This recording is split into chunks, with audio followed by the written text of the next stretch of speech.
Oscar Paes de Almeida Filho, nasci entre o Ano Novo e o Natal, no começo de ponta cabeça, em 1951. Nasci numa cidade chamada Lupércio, tinha 800 pessoas, na zona rural tinha 1.200. Infância maravilhosa, lá não tinha pessoas, só tinha gente, tudo igual. Uma maravilha, fui criado nessa liberdade aí, ó. Eu sou oficial do primeiro Registro Civil de Ribeirão Preto.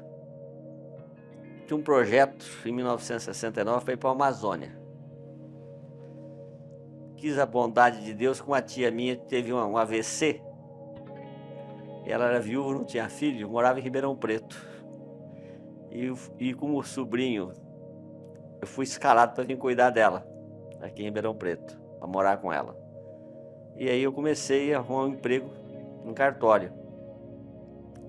Ela tinha um cartório aqui, mas já não podia trabalhar mais por causa do AVC. E o oficial maior da época, eu ajudava ele. Foi por isso aí que eu fiquei no cartório. O cartório era muito pequeno, depois o oficial maior desistiu do cartório e eu fiquei com o oficial maior, como interino do cartório.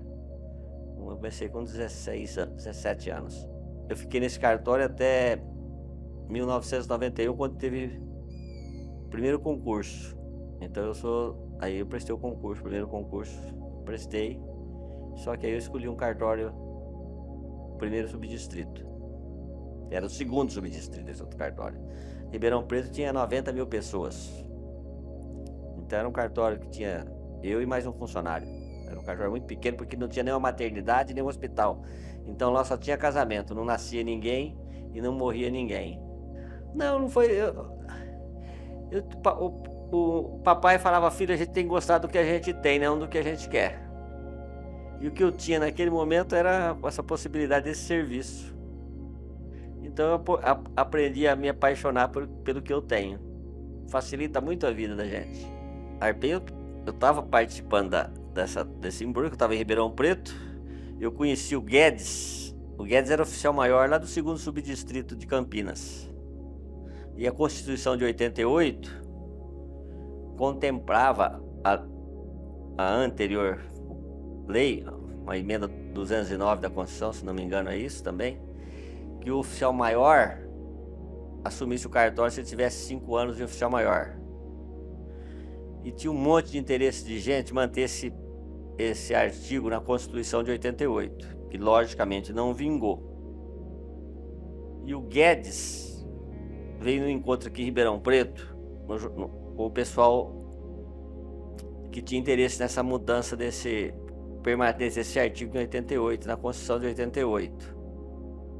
E eu fui participar desse encontro no hotel aqui, e o Guedes estava trabalhando contra ele, porque o Guedes era 10 anos mais velho que eu. E o cartório que ele era oficial maior, a titular, que é Maria Ismênia, que está viva até hoje, que é do segundo subdistrito de Campinas, ele não jamais teria a chance de se efetivar naquele cartório, porque ela tinha 15 anos mais jovem que ele. Ela tinha acabado de assumir o cartório, o pai dela tinha passado o cartório para ela, que ela era oficial maior, não é pai para filho, não fala, não aguento mais esse discurso de pai para filho, nunca. A maioria dos cartórios não foi de pai para filho, foi de oficial maior para assumir o cartório. Pai para filho são pouquíssimos casos, mas a imprensa não gosta de falar a verdade, porque não faz parte da imprensa falar a verdade, então eles falavam que era de pai para filho, que é mentira isso. Até hoje eu tenho que escutar, o teu pai te deu um cartório, agora fala que eu dei um cartório pro meu filho, porque você não dá um cartório pro outro filho. Puta que pariu, rapaz. Tem que ouvir isso regularmente. Eu dou risada, eu falei assim, não, agora sabe o que eu dei pro meu filho? Eu comprei na entrada de São Paulo, aquele sem parar lá, eu comprei um pedaço daquilo lá. Que dá mais dinheiro, cartório sem dor de cabeça. Os caras falam, mas tem isso? Você, lógico que tem. Tem cartório, tem pedágio, tudo você compra. É caro, mas você paga e pronto, resolve a vida financeira de um filho, facinho.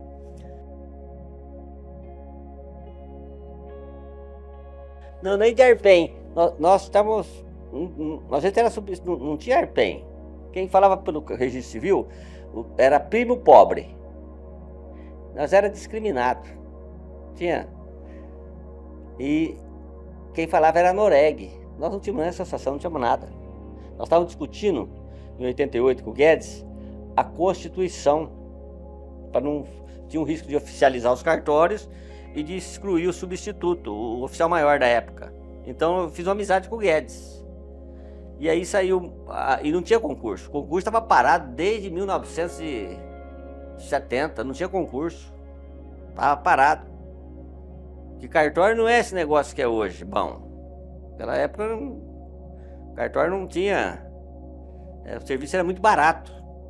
Sabe, só em São Paulo ganhava dinheiro com cartório. No interior, nem tabelião, nem registro de imóveis, nada. O pessoal tinha uma vida bem mais humilde que é hoje.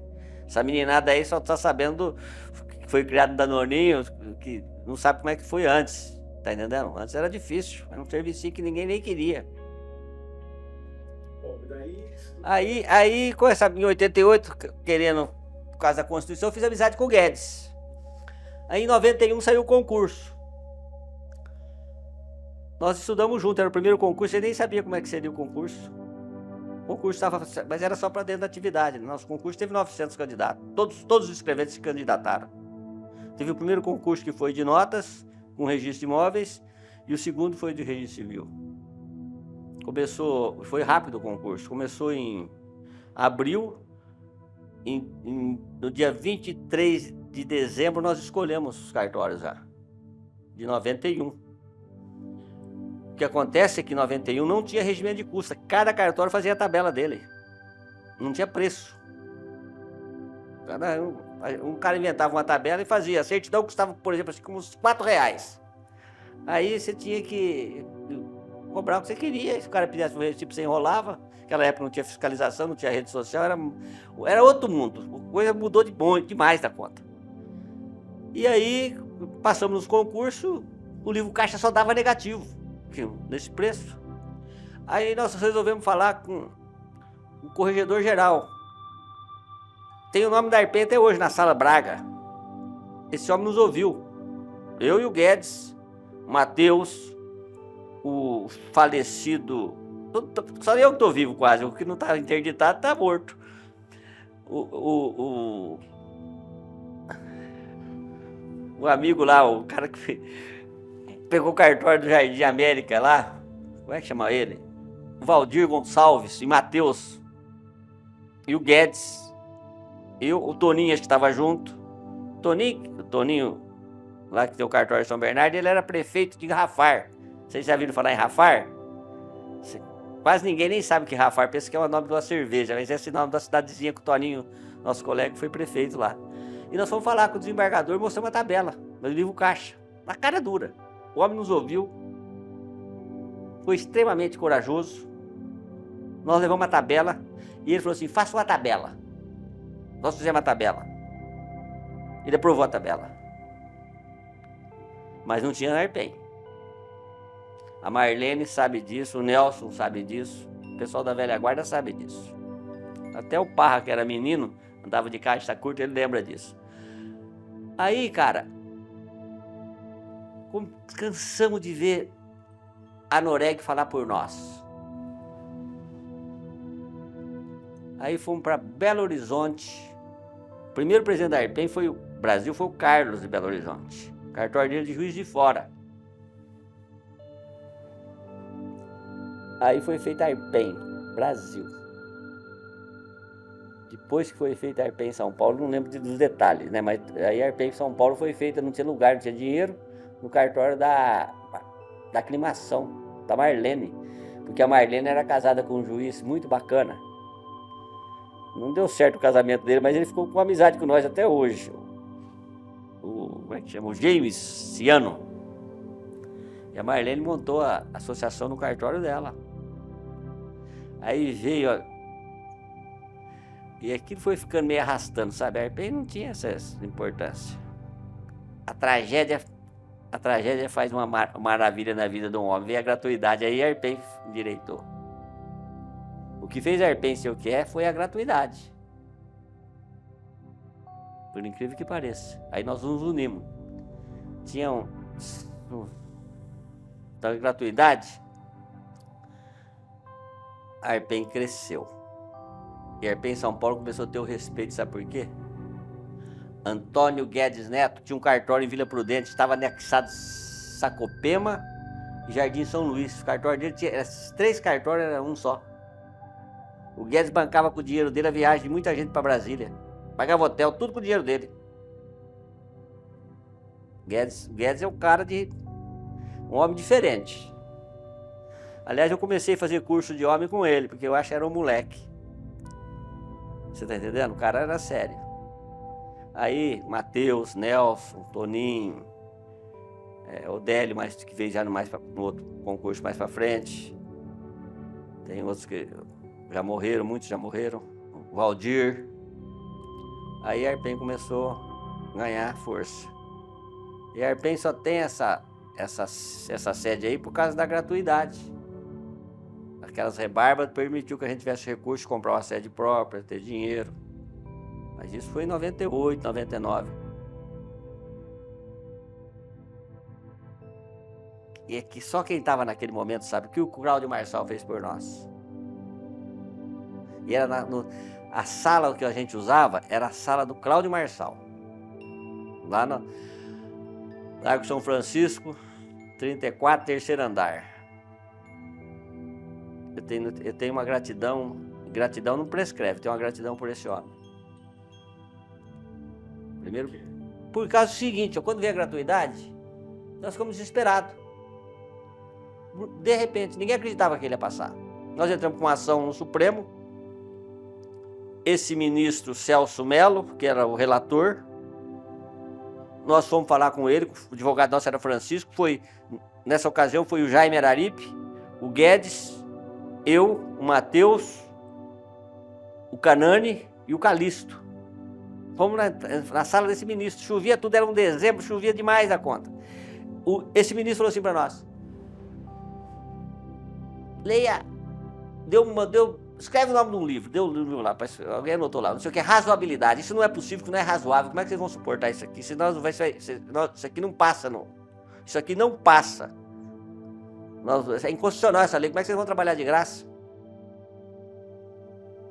Nós ficamos tranquilos, né? Aí de repente a lei foi aprovada em março. Passou. Sabe por que passou?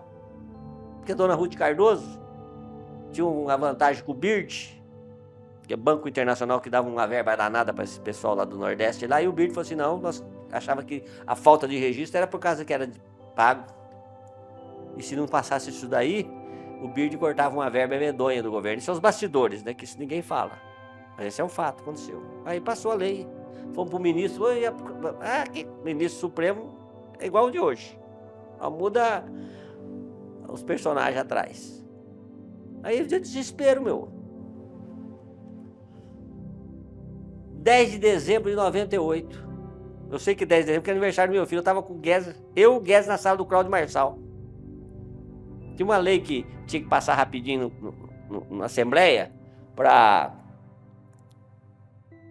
de custa, de junta comercial, outras custas de Estado. O Cláudio Marçal enfiou uma emenda lá, nesse meio dessa lei, que não tinha nada a ver com cartório, criou o fundo. Passou. O Mário Covas vetou.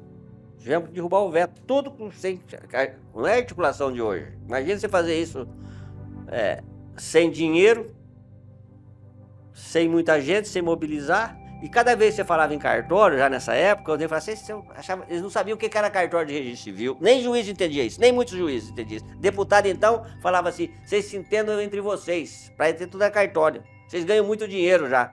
Não sabia o que era registro civil. Então foi muito difícil. E o Cláudio sempre do nosso lado, cara. Ele é brilhante, cara preparadíssimo. Conhecia os advogados que nós não tínhamos condição de contratar. Então por isso que eu tenho gratidão pro Cláudio. E conseguimos depois passar essa lei que tá aí, ó, que tá todo mundo, essa 11.331 aí, ó. Também vocês não sabem como é que foi passada essa lei. Você estuda ela lá, vê o que foi criado. que tem lá dentro, essa moçada aí que é recente, que chegou em concurso, presta atenção no que aconteceu com essa lei. A lei anterior de custo e essa lei 11.331, para vocês entenderem alguma coisa da história. Não sei. E quem não tem passado e não tem história, o presente é fraco. Quem não considera a história e o passado, o presente é frágil. Falo isso. Inclusive pro meu filho. Só que quando você fica velho, os caras falam assim, esse velho não sabe nada, né? Então a Arpen teve uma construção com poucas pessoas, mas não precisa de muita gente, né? Precisa de gente com vontade, né? Com coragem, disposta, comprometida. É até bom ter pouca gente, e tinha pouca gente. Eu era bem mais jovem que o Guedes, 10 anos, né? O Cláudio Marçal e eu temos a mesma idade, só que o Cláudio Marçal tem uma experiência. O Cláudio Marçal é um lorde. Eu sou um caboclo com acabamento meu de terceira, vim da roça. Então você se sente inseguro, até com o seu português defeituoso, conhecimento jurídico baixo. Só tinha coragem e ousadia, isso eu sempre tive. E aprendi com esses caras até... Tudo eu aprendi com eles. Me comportar numa mesa, me vestir melhor, até comer em restaurante mais sofisticado, sabe assim? Eles me ajudaram no meu acabamento como pessoa. Bastante, porque imagina se hoje não é bom, como que era lá atrás. Então, puxa vida, me tratavam com muito respeito. Eu viajava só de ônibus, não tinha avião não. Ônibus, Ribeirão São Paulo, era longe e era pouca gente. Sempre foi pouca gente, mas uma gente muito comprometida. A gratuidade foi uma tragédia porque tirou a esperança da gente. E a gente não via um deslumbre de um fundo funcionar, de que alguém ia pagar a nossa conta. Você imagina de um dia pro outro você fazer tudo de graça, a mídia falando que tudo era de graça. O cara chegava no cartório, achava que o cartório era do governo, que até o casamento era de graça, a certidão era de graça, ninguém queria pagar mais nada. Não, só essa tristeza. A gente nem sabia. Teve gente que largou o cartório, teve gente que morreu, teve gente que suicidou. Você imagina? Eu tinha esperança que a injustiça, quando é muito grande, que tinha que ter uma saída. A primeira oferta foi levar nós para a prefeitura. Sério? Vamos pro cartório e vai para a prefeitura. Porque como vai se manter? Eu falei assim, vou ver de casamento. Mandei um monte de funcionário embora, vendi carro, vendi terreno. Muita gente fez isso, vendeu coisa, porque como é que é manter até o troço? Trabalhamos meses de graça.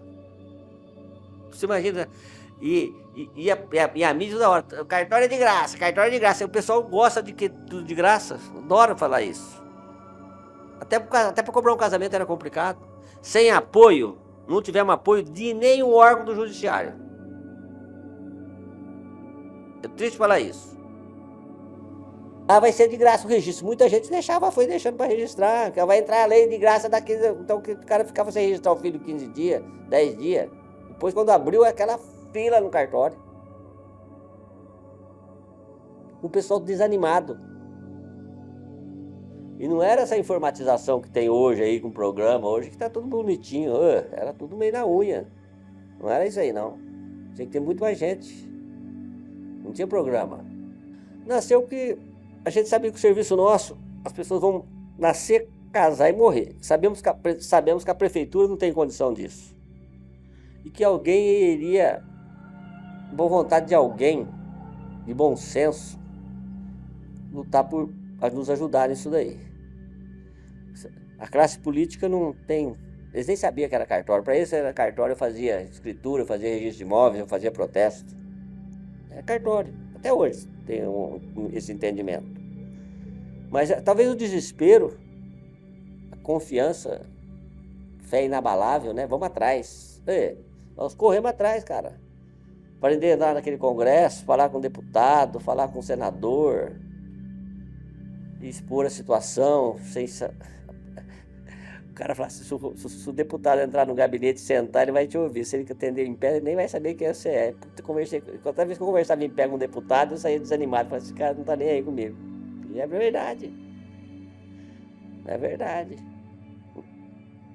Teve um deputado do Nordeste, que era amigo do Jaime Araripe, Nelson. Ele foi deputado só aquele mandato, ele era da construção civil, cara. Já fizemos umas homenagens para ele em São Paulo, grande. Esse cara nos ajudou. O Jaime Araripe também trabalhou muito na Arpem Brasil, o Nino Canani. Mas os gaúchos resolveram o problema deles rápido com o carro, né? Não, registro civil não teria mais. Porque nós só tínhamos apoio, na verdade, nós tínhamos apoio do Cláudio Marçal. Os colegas da natureza, era um problema para os caras no registro civil. Era primo pobre. Quem tem parente muito pobre sabe que não chama nem pra festa, né? É sempre assim. Só pra quando morre alguém que ele aparece lá, né? Pra fazer volume no velório. Mas, então era... Ó, se não tivesse aquela turma lá, ó, vou falar pra você, tem fotografia, que eu fotografo tudo, você sabe disso. Ó, Matheus, Nelson, o Toninho Mês de Longe, Marlene, o Odélio também entrou nessa guerra depois. Jaime Araripe, Canani, Calixto, Jaime Araripe, era essa turma, tem fotografado tudo isso aí. Corredor, falar com um, falar com o outro, falar com um, falar com o outro, não desanimar, cara. Deve. Eu trabalhei, ó, eu era o mais novo do time. Eu aprendi a ser homem com esses caras. Verdade. Não sei esse tipo de homem que eu sou, mas eu melhorei muito. Em esperança, em coragem, em ousadia, em acreditar em causas perdidas. O Existe Civil existe por causa do Antônio Guedes Neto, Matheus Brandão Machado, Jaime Araripe, Antônio Calixto, Nino Canani. Teve muitos coadjuvantes. Nelson, o Toninho foi para Brasília muitas vezes, o Nelson ajudou, a Marlene ajudou. Posso cometer alguma injustiça de outro nome, mas eu sei que esses nomes a gente estava sempre em Brasília e esse time nosso era muito pequeno. E aí você fala assim, pô, o Guedes. O Guedes tinha um cartório bom, um arquivo muito grande, e o Guedes não fazia... Ele era um cara extremamente generoso, mas extravagantemente generoso. Pagava.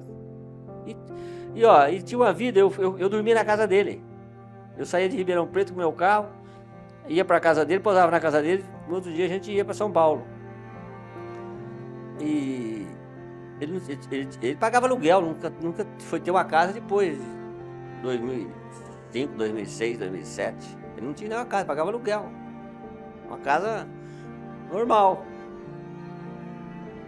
Não tinha uma suíte, 3 quartos, 2 filhos. Essa era a vida do Guedes. Idealista. Eu arrumo muita confusão. Eu apaguei muito incêndio, que ele ficava nervoso com as injustiças. Muita injustiça. Algumas pessoas falaram...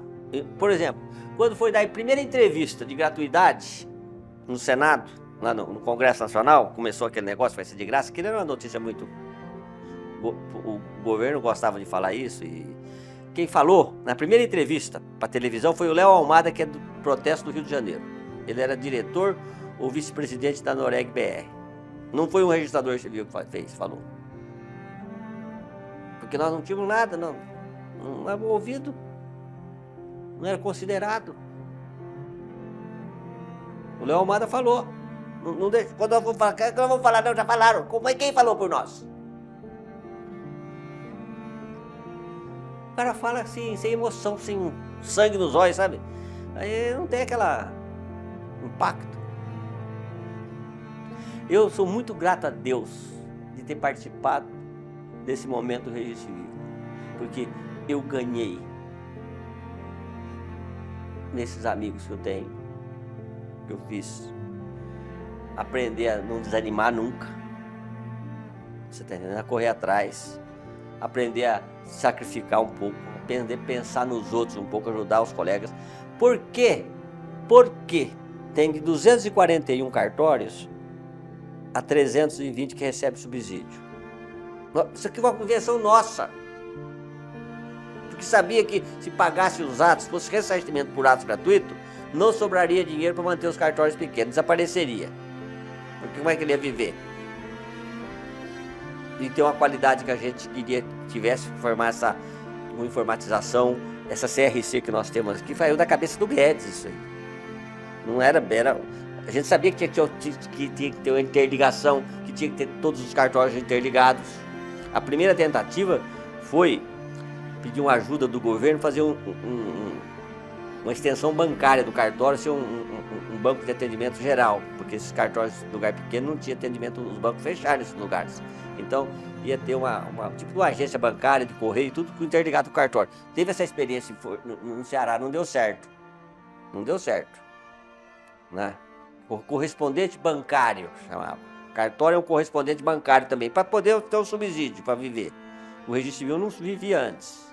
O cara tinha cartório em lugar pequeno, tinha outra atividade. Em Luperce, por exemplo, o escrivão da época, eu nasci em Luperce, que Luperce era distrito, depois se tornou município, o cara tinha outras coisas, lá o cara tinha um sítio e tinha um cartório. Então, quando nós fizemos o fundo, o nascimento ia custar 3 UFESP meia. Nós abaixamos para 2 UFESP meia para sobrar dinheiro para subsidiar os cartórios. Uma certidão de registro civil custa 1 UFESP. A de notas custa 1 UFESP meia, se não me engano, ou 2.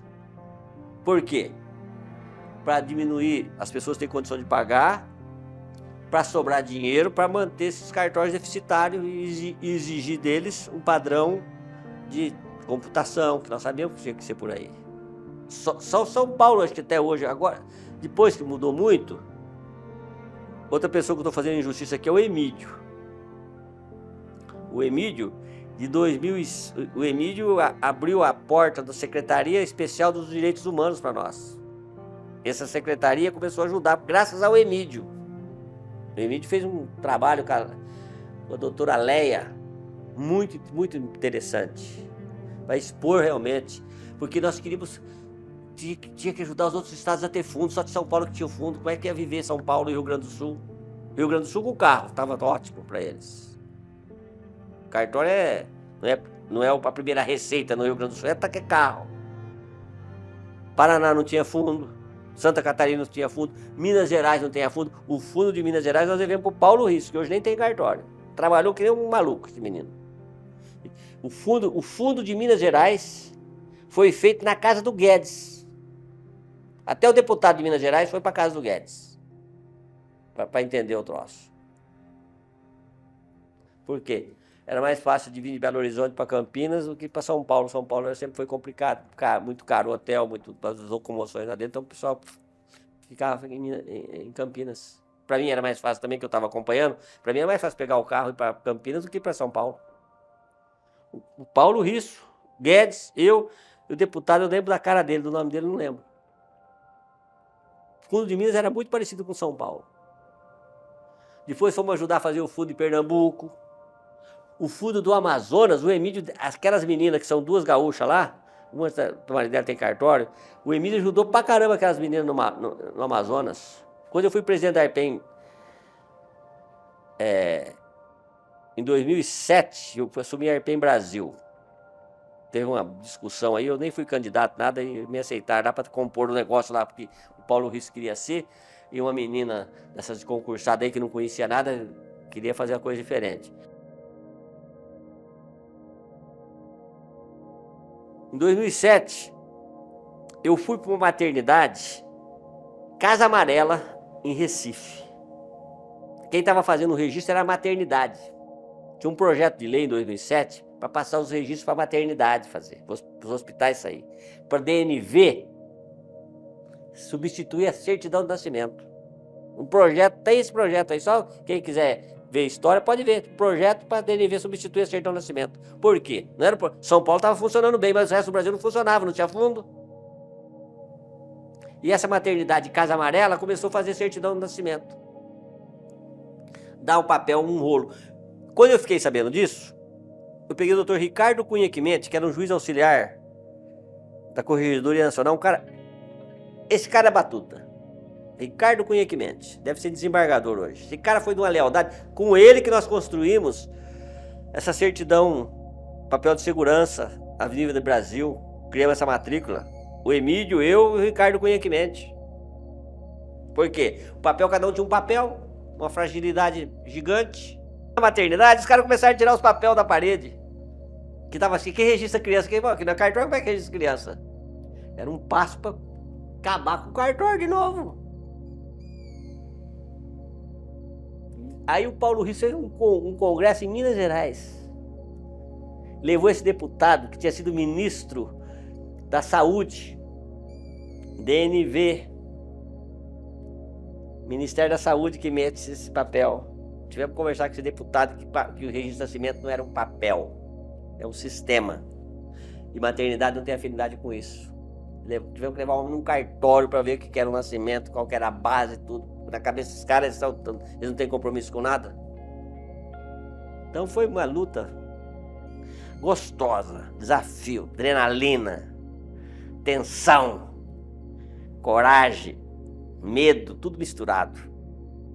Aí chora, ri, tudo misturado, tristeza, alegria, sucesso e fracasso, não queira separar, vem tudo junto no pacote. Você tem que levantar a cabeça e dar a volta por cima. E agora tem uma moçada boa também, né? Eles estão aprendendo, tem que aprender só a pacificar em vez de dividir, né? Hoje o negócio é dividir. Dividir, ninguém ganha. A gente tem que ser pacificador. Aprender a perder um dedo, para não perder a mão. Se nós fôssemos gulosos, não tinha cartório pequeno, nem município, nem distrito. E mesmo com marca pequena. Porque que manter esses 200 e 300 cartórios hoje é o fundo. É só pôr o registro de nascimento, a 3 UFESP 6, a certidão a 2 UFESP. Não sobrava dinheiro para pagar. Estava na nossa mão ali, ó. Eu estava na mesa. Tabela de custo. Na Secretaria da Justiça, o secretário de Justiça era Alexandre de Moraes. Mas quem cuidava de tudo era um assessor dele lá, um diretor lá, que era um promotor, Dr. Caseta. Bacana esse cara. Vamos conversar com ele. Dividimos o dinheiro, os cartórios pequenos. Depois foi de 10, foi para 13. Só São Paulo pagar isso. O fundo nosso nunca atrasou um dia. Pagou todos atrasados. Tudo atrasado. O Ademar chama isso de rebarba. O Ademar também é um cara um apoiador, sabe? Veio bem depois, mas um cara que apoia. Eu trouxe ele. O Ademar eu que trouxe. Esse cara de Jaboticabal, o grandão, falou assim, esse cara é bom. Ele é de paz. Gosta do social como pouca gente. Precisa disso. Amizade, onde tem qualidade, onde tem alta qualidade, não precisa quantidade. Onde tem muito compromisso, não precisa ter muita presença física. Você está entendendo? Às vezes tem uma reunião, tem 300 pessoas, não vira nada. Isso eu aprendi. Eu que brinco muito, vaca dá leite? Não. Tem que tirar. Só que as pessoas pensam que é tirar leite. Quem tira leite, essa história é mal contada, interpretada, porque contado por um cara que tirou leite, que nem eu na roça, sabe disso. Quem não tirou leite acha que vai lá tirar leite. Não tem sábado, não tem domingo, não tem sexta-feira santa, não tem Natal, não tem chuva, não tem trovoada, tem todo dia tá lá, cara. Todo dia. Porque se você não tirar leite 2 dias seguidos, a vaca não dá, só dá o leite pro bezerro. Você não, na teta dela você não tira. Não é essas vacas holandesas que dá leite sem bezerro. Então, a história veio lá de 1940, 1950, 60. E nós tiramos esse leite. Então, a amizade que eu tenho com o Nelson, com o Parra, com o Toninho, que eu tinha com o Matheus, com o Guedes, ficava na casa deles, hospedado na casa deles. Quando eu fui dormir na casa do Matheus, Primeira vez que eu dormi na casa do Matheus, eu tava com a Malba lá, eles deram o quarto deles pra mim dormir. A Marta e o Matheus. Pagar a conta um do outro quando tava coisa assim, tinha que prestar dinheiro pro outro. Tinha então uma qualidade muito alta. Eu adoro o que eu faço, cara. Acho que é um privilégio a minha profissão. Eu vou no cartório até de sábado também, em Ribeirão Preto. Graças a Deus que a aposentadoria não teve até os 70 anos. Eu amo o que eu faço. Mexer com gente, com aquela do indigente ao milionário, todo mundo é democrático, né? Quando o doutor Naline fala que não tem nada mais democrático que o cartório, é verdade. Você sai de um óbito, eu só mexo com óbito agora, porque é o que vai acontecer na minha vida, que eu já casei 2 vezes, já nasci, agora só falta morrer, então só estou mexendo com óbito, que essa é a realidade para onde eu estou indo, né? Então você faz um óbito num cara todo importante, aí vem aquele outro cara lá que faz o óbito, que não sabe nem assinar. O contraste, sabe? Ali se encontra. Naquela cadeira sai um bacana e senta um miserável. Um miserável no sentido assim de como nós infelizmente avaliamos as pessoas muito humildes, sabe assim? Que às vezes é mais nobre do que o bacana. Então é gostoso isso. Tem muita história. Tem uma que é fantástica. O cara chega na minha sala para fazer um registro de uma criança que nasceu por inseminação artificial. E queria como é que ele faria, que esse registro é um registro diferente, tal, como já tinham falado que era um registro diferente. O cara chegou na minha sala e falou, tá bom, vou fazer o troço. Só que eu não sei fazer isso aqui, no primeiro caso, eu quero aprender a fazer. Uma coisa eu sei, que médico não tem afinidade com papel, é uma papelada danada. Pode ser que mudou agora, recentemente, mas era papelada danada. E eu falei, deixa aqui a papelada que eu vou ajudar o médico a preencher os papéis. Deixou o papel da clínica do médico, que tinha que fazer um monte de complementação de dados, e ele foi embora. Para voltar, e eu liguei pro médico. O médico falou assim,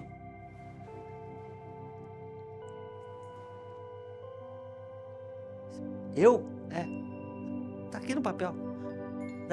Não tem essa paciente. Essa criança não foi eu que fiz. Como assim? Não tô indo aí. O médico largou o consultório dele lá, foi lá no cartório, falou, isso aqui é falsificado, roubaram essa documentação da minha sala.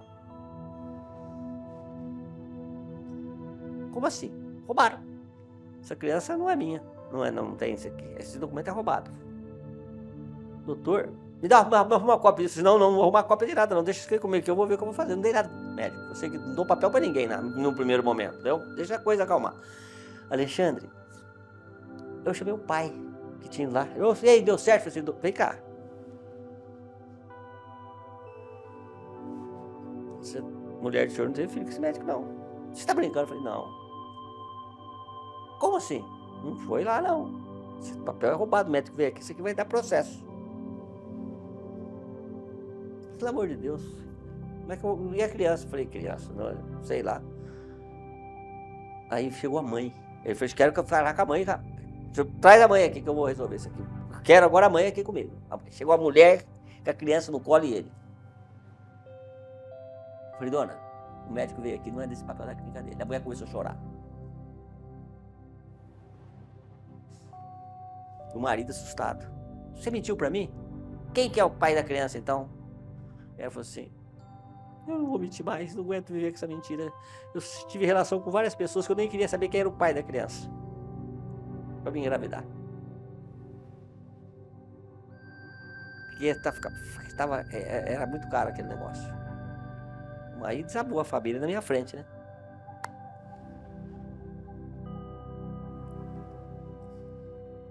Um crime, uma criança e um divórcio na frente, assim.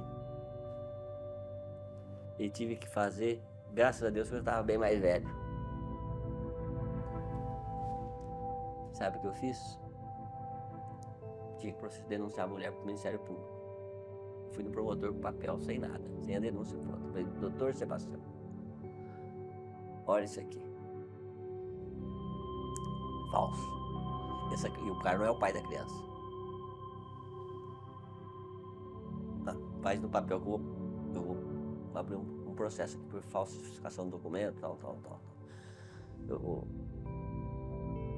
Mas, doutor Sebastião, eu tinha um bom relacionamento com ele. Opa, vamos para pensar aqui. Você ouviu o que eu vi lá na minha sala? Aquela mulher com aquela criança chorando. O pai desesperado. É muito sofrimento. Quem vai ser prejudicado se ela for processada? Já tá uma confusão. Essa mulher sendo processada ainda e fez tudo para ter um filho. O que essa mulher fez para ter um filho? Ela não é biscate, ela não é vagabunda. Eu falei assim, rapaz, isso é uma criança que vai ser prejudicada. Porque a mãe vai perder o leite, vai virar uma confusão. E o que você sugere a fazer? O que você veio aqui? Eu falei, eu não sabia, eu tinha que fazer, o médico está sabendo, mas o médico tem papel? Não tem papel. E agora? Tem ninguém aqui, só tá nós dois, né? Os caidinhos. Mandou fazer uma fotocópia.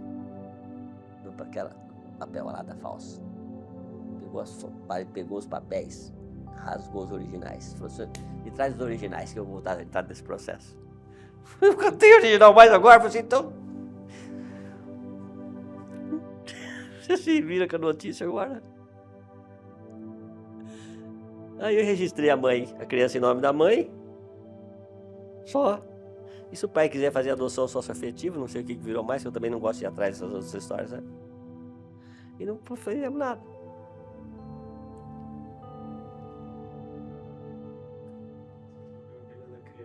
Resolvi a vida da criança. E tem mais história, né? Um camarada que queria casar, que ele tava doido pra casar. Dois casos igual, o cara queria casar. O pai tinha uma aposentadoria boa, italiano. Aposentado da Fiat, depois da Fiat veio para Brasil, era esse cara. Esse cara, Alexandre, com aposentadoria alta, tinha uma filha lésbica, arquiteta. A filha tinha amigada dela, estava casando amigada com o pai para ficar com a pensão do pai.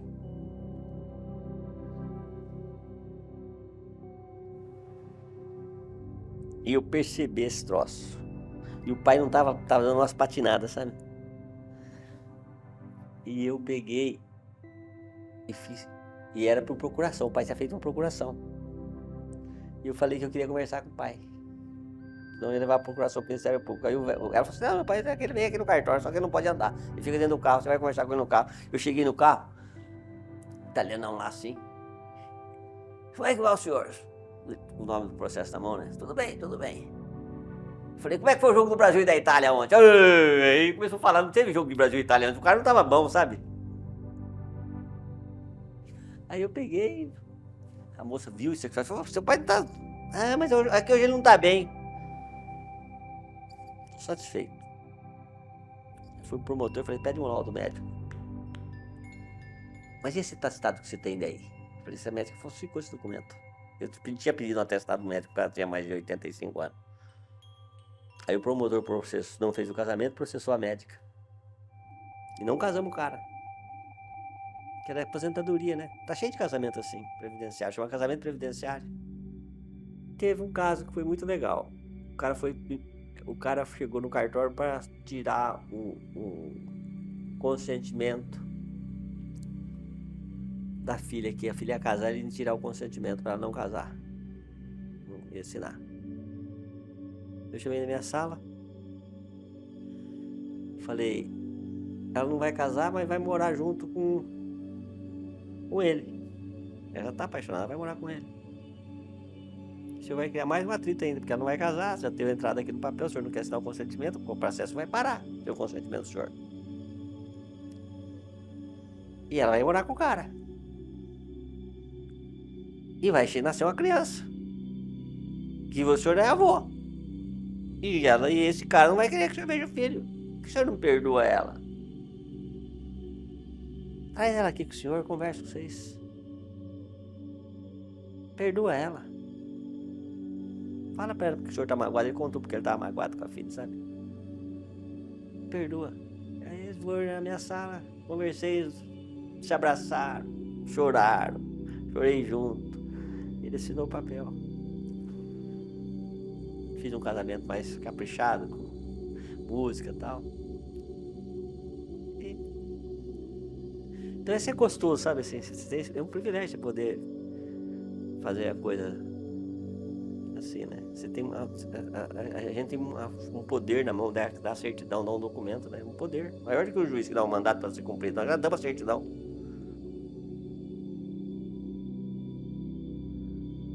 O legado que tem no meu cartório. Eu sou contrato PhD. Pobre, honesto e exposto. Pessoas que não têm condição, vêm de uma família humilde. Eu tô lá com 6 pessoas assim. 4 não tem pai. Eu posso ajudar essas pessoas a fazer uma faculdade, a vestir melhor, a comer melhor. E eles vão repetir esse processo.